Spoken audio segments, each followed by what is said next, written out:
Pope John Paul II venerated this image of the Virgin of Civitavecchia. It's a statue of plaster from Medjugorje that supposedly cried tears of blood in 14 different cases.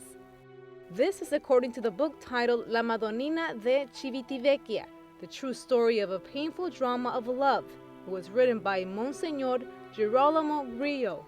He says the Pope's personal secretary, Stanislaw de Civitavecchia, asked him to take the statue to the Vatican. It was June 9, 1995, 3 months after the bishop saw the weeping statue with his very own eyes. We were praying for a long time. During dinner, the Pope asked me to tell him what happened. I started to explain, but I stopped because I realized he knew more than me. I was impressed. Then he spoke about the meaning behind the tears. After dinner, he told me to keep quiet about this, but he also said that one day I should tell the world that John Paul II had revered the image of the Virgin of Civitavecchia. I asked when I should make this public. He told me I would know when. As evidence of this meeting, the book shows a letter describing the visit between the two. It's signed and dated by John Paul II himself. I asked Stanislaw, who will believe me?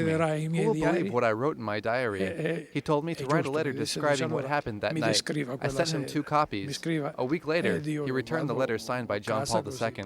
The bishop also says Cardinal Angelo Sodano, the former Secretary of State, called him several times on behalf of the Pope. The cardinal said he had faith and believed in the weeping statue.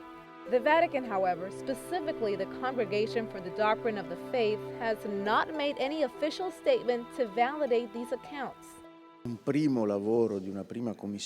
During a first investigation by a commission, it concluded with the definition non constate de sopranaturalitate, a somewhat vague conclusion, which means its supernatural origin could not be confirmed.